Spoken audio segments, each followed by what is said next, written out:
Hello, I'm the Nostalgia Critic. I remember it so you don't have to. And welcome to Blanchett 101.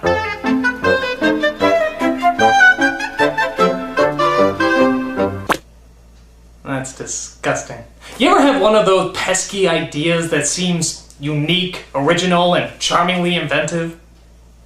Don't you just hate those? Why can't we make something that's tired and dated, with no originality whatsoever? Why can't it be more like blank check? For you see, blank check is the height of cinematic blandness, taking a relatively clever and new idea and sucking all the creativity out of it so that it becomes a forgettable piece of nothing, leaving no impression at all. How could any film accomplish such an incredible feat? Well, let's watch this pathetic piece of ass droppings to find out. Now, most films would begin with a unique way of showing their title, trying to distinguish itself and give it its own style. But not Blank Check, they just show it. My god, is that uninventive? As if to say, really your ticket stub is the only written title you need for this film, anything else would just be an extravagance. We see a criminal named Quigley escape from prison and get a briefcase of money that he hid while he was put away. We then cut to our main character named Preston. Dad, I've given this some thought, and I've decided that... Why, I think he's really talking to his dad! That's why we're in this tight, uncomfortable shot that doesn't show his father, right? Why else would they obviously frame this in such an awkward way? Oh, it's a goldfish. You see, this trick has been used a dozen times in other films, but that just adds to the blandness that Blank Check has to offer. I sure hope there's more to be unimpressed by. Out of the way, stick boy. Oh, there is! Two obnoxious brothers who like to pick on him all the time. You mean we get two unintelligent bullies that have no human emotion outside of just being a stereotypical teen antagonist? It must be my birthday! Hey, this is my life savings! Oh, consider yourself our silent partner. So apparently Preston is upset because his father treats his brothers better because they're trying to start their own business, and Preston hasn't yet. Even though he's like 7.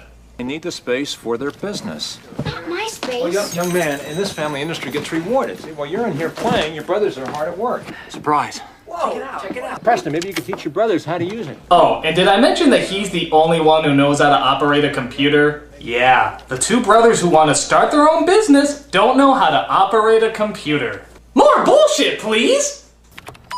Damien and Ralph sleep but to face. But to face. Who said but that? To face. Type quick. But to face. Hit but delete. to face. Turn it but off. To face. We can't let a computer that nobody outside this room can hear talk smack about us! Face. Ow. Don't rub it, be a man. Don't rub it, be a man. Yeah, I had that t-shirt growing up too. So Preston is invited to a birthday party of a kid who doesn't like him. I'm not sure how that works. As the kid greets Preston in a classic manner. It's Presto the Pesto! Oh, that's right! Always trust Disney to be 20 years behind what's currently popular. Personally, I would prefer the Psych Hitler.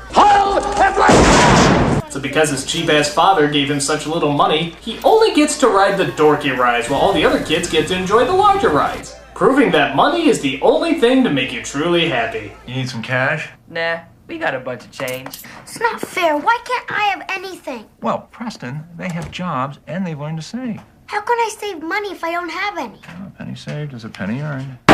Douche! Meanwhile, the Quigley guy goes to visit an old friend who's an owner of a bank. It turns out his bills are marked, so he's gonna send in a guy named Juice to get new ones. Why can't he just get them now? Because this is Blanchett 101!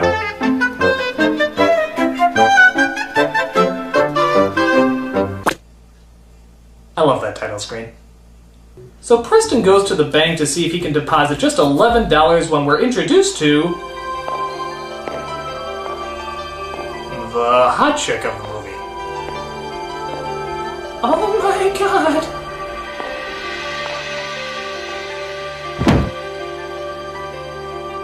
Hi, can you see okay? Oh, yeah, sure. I would like to open an account, please. $11. Do you have any other money you'd like to deposit, Mr. Waters? I'd like to make a deposit in your skirt. Yeah, that's what I meant. I'm afraid we have a minimum balance. It's $200. $200? Whenever you're ready, please come back and see me, okay? My name's Shay Stanley. Thanks. Bye-bye. Bye-bye. I sure hope I can buy you at the end of this movie. So Preston gets his bike run over by the Quigley guy, who sees a cop and forgets to write out the amount in the check to cover the injury. So you think his folks would be relieved that he's okay, right?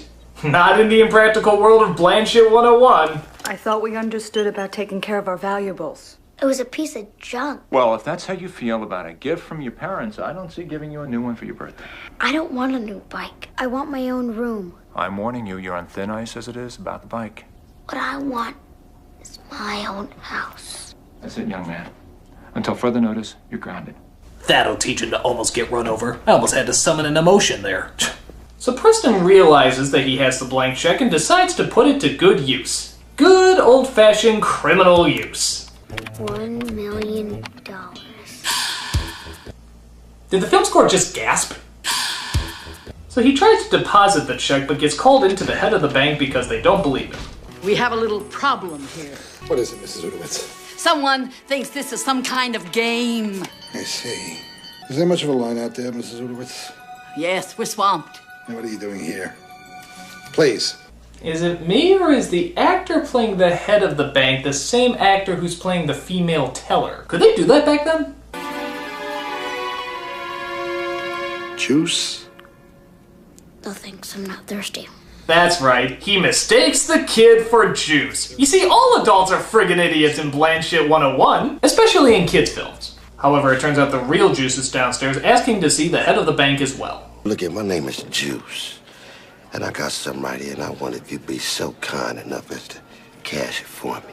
Okay, who is this guy anyway?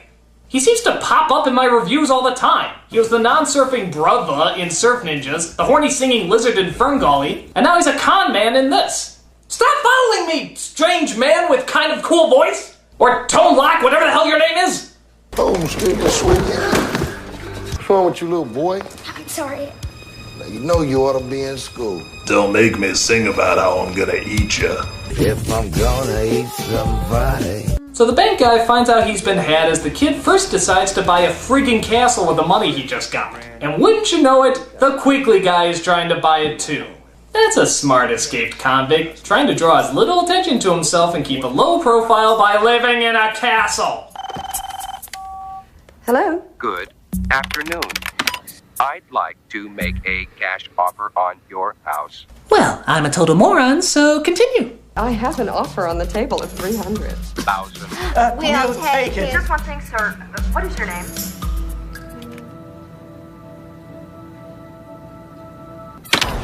My name is Macintosh. Well, congratulations, Mr. McIntosh. I think you mean Mr. Product Plug. You have a house. So Preston uses all his money claiming that it belongs to a fictional guy named Macintosh.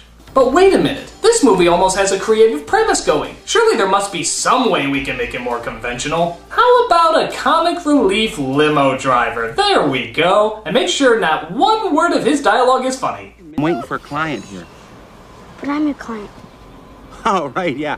And I'm Madonna. If you want to ride in this, you need some buckaroos, buccarinis, some moolah, some dinero, some money, some frog skins, much similar to the money you've given me. In fact, identical to the money you've given me right now. I was just kidding about being Madonna. I love comedy relief that provides no comedy or relief. But wait, don't bland, uninventive comedies need to have mindless montages? Oh yeah, the movie's styling now! Oh, and did I mention that the limo driver is along for the ride too? I don't think he invited him along or anything. He just started coming with. It's okay, they're rich. Ah, gee, this story seems way too simple. Isn't there some way we can make it needlessly complicated? Well, it turns out that attractive banker is actually not a banker at all. She's an FBI agent, trying to find the money that Quigley stole before. That seems totally unneeded and implausible. Way to shitty it up, movie. I almost enjoyed a few seconds there. Hey, you know this guy, what is it, McIntyre? Macintosh. Ah, Macintosh, yeah. Why does he get a kid like you to go out and buy all this stuff for him? He never had a real childhood, so now that he's really, really rich, he can have all the fun that he couldn't have when he was a kid. Sounds like a modern-day Michael Jackson to me. Ladies and gentlemen, I'm personally glad to have made the first Michael Jackson joke since he died. I miss the man. We all do. But the time has come to laugh again. Laugh at the oddness, laugh at the strange behavior. Don't let the fear of bad taste hold you back. You see, Michael Jackson was an odd person. Very, very odd person. But the reason we can still laugh at him is because he was also something that we can never take away. A genius. Don't be afraid, people. No matter how hard you laugh, he will always be a genius. I'm the Nostalgia Critic. The time has come to laugh once more.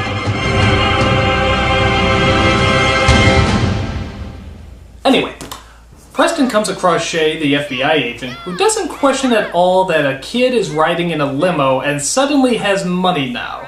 So, I'm thinking about coming into the bank tomorrow and opening my account. Wow, you got the $200 already? Just about. All right, well, see you tomorrow. Bye. Bye. J. Edgar Hoover, she ain't. So he orders a bunch of product placements as a ton of adjustments are made to the castle and his douche dad is none the wiser. Yeah, who is McIntosh? I work for him. He's paying me. Yeah, but who is he? I never met him. I mean, you haven't met him? No, I haven't met him. He's heard about you. Really? Ah! A couple seconds of development and explanation! Aren't there any crappy montages we can cut to? Here we go! That's right, bring on the needless padding! Continue to film scenes that are only made for the trailer. You know, I'm starting to wonder if you can really get this much for $1 million. I mean, I know it's a lot, but I don't even think Donald Trump could have a house like this. So she starts to think there's something suspicious about Mr. McIntosh. No, you think? So Preston convinces her to go on a date where he assures her that Mr. McIntosh will appear. Henry, the limo driver, gives him some pointers. Uh-oh, I smell hilarious quirkiness coming up. I'm going to tell you about the real deal on dating, which I know, okay? First of all, women love a great body. They love, look at this bod.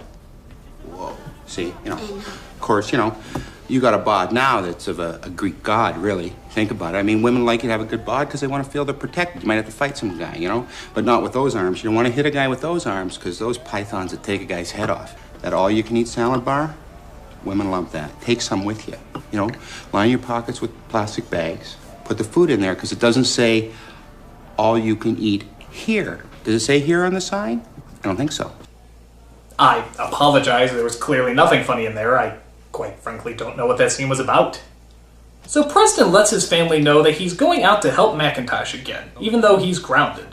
McIntosh may have a pile of money, but he doesn't decide when my son is or isn't grounded. Grounded. So much for Plan 442. What do you know about Plan 442? I didn't want to say it, but I told Mr. McIntosh about your Plan 442, and he was very, very interested. Yep, I promised him I'd bring a copy of it tonight and show it to him. Let me get you a fresh copy of the prospectus. No, I'll get a copy of it, sweetheart. It's good to know that this movie is teaching young kids that love can be bought. Maybe I should go over and meet... No! Why not? You ruined everything. He has a date tonight, and he's very nervous about it. Might be up pretty late. This woman. Lucky dog. And they're officially more dysfunctional than the Manson family. He dresses up in a suit that even the Fresh Prince of Bel-Air would find a bit much as our 7-year-old hero tries to wine and dine a 20-something-year-old FBI agent. Mr. McIntosh is very interested in you. He is? He's never met anybody like you before. He's never met me before, period. Technically, no, but he's been thinking a lot about you lately. Kid, you haven't hit puberty yet. Girls are just cootie-filled gross magnets at that point. Oh, and the world's greatest FBI agent still doesn't catch on that there's something weird about the fact that she's dating a kid right now. Perhaps we could analyze this and understand why neither of their motivations match their characters. But not in Bland Shit 101. It's been over 2 minutes. How about some lame jokes? Is he an entrepreneur? No, he's American. Good, good! And since there's clearly no interest in developing our characters, let's end with a pratfall. Oh, blank check. Your quest for cinematic forgetfulness is beyond compare. Fuck you. So, still benign to the whole dating a kid thing, Preston takes her to a spot that he knows she'll enjoy. 3, 2, 1. We're gonna get some soap! No. Oh, wet woman.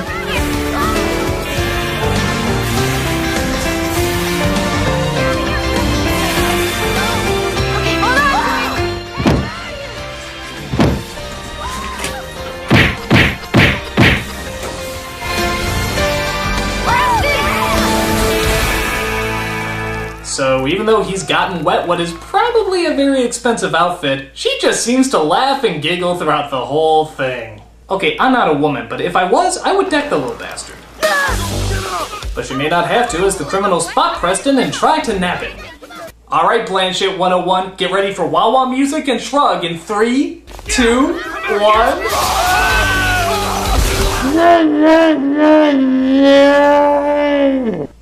He got away again! I don't believe this! He got away again! Oh hey, I guess the banker guy was so upset he fell back to the ground in a jump cut. I sure hope they don't get wet again. Ooh! So did Preston's plan to embarrass himself and ruin her outfit work in his favor? I had such a good time. Me too. Good night, Preston. Good night, Shay. Ooh, the high five of shame. It's one thing if they hug you or try to shake your hand, but a high five? That's gotta hurt. So the crooks find that one bratty kid and force him to tell them where they can find Preston. Why don't you just tell me what I need to know? Round numbers. I don't think you get the picture, Sonny. Maybe you need a better view. Preston Waters, 1508 Oak Street, Hillsdale, Indiana. Thank God you just cut to that picture of the same building instead of dangling me off it, or else I would have really been scared. So Preston says he's gonna have a birthday party for McIntosh when it's really his birthday. So he finds out that he's actually spent all the money and can't pay for the party. Just at the same point where the father comes in and, of course, mistakes him for McIntosh. You don't have kids, do you, Mr. McIntosh? Well, I'll tell you, it's very easy to make mistakes with them. I haven't always paid enough attention to my kids. I feel like I never see my kids, even when they're right in front of me. I'm afraid he's missing out on his childhood. So am I. This speech is terrible. We appreciate you sending Preston home early. After his dad leaves, he sends everybody home and waits in the castle by himself, where of course, the bad guys arrive. So some burglars are trying to break into a place and there's just one lone kid there to defend it. What's that movie that everybody was trying to rip off at that point in time? Oh, Home Alone! And I just so happen to have the Home Alone rip-off checklist right here. Let's get marking. Impractical trap foiled by unimaginably stupid villains? Check! Gratuitous shot to the crotch resulting in cartoony sound effects? Check! Unfunny dialogue hoping to be turned into an obnoxious catchphrase? That must have hurt! Check! Oh, will the hilarious moments ever stop? Ripping off other hilarious moments? So of course the bad guys catch up with him and are about to make him pay. This looks like a job for a predictable conclusion. Bring in the cops who just so happen to show up at the right time! FBI, Biederman. So the bad guys get arrested as Preston tries to see if there's any future for him and Shay. So when can I see you again, Shay? Why don't you give me a call and say about 10 years? 5. 7. 6. Okay. It's a date. Oh my God! Bad touch! Stop arresting that Kazam guy! We have lip-to-lip contact here! Hurry! So Preston goes home not to an angry house of parents who should rightfully punish him, but to a birthday cake to celebrate another year on this planet. So I guess the moral of the story is bad deeds always go unpunished and money is the root of all happiness. But really, would you expect any other message from the Disney Corporation? So now you know how to turn your creative, charming little idea into an unimaginative, depraved piece of forgettable, bland shit. Just watch Blank Check as a reference and you'll do fine. And now I'd like to turn off my calm, pleasant teaching demeanor in order to show you what I really think about this movie. Fuck you all!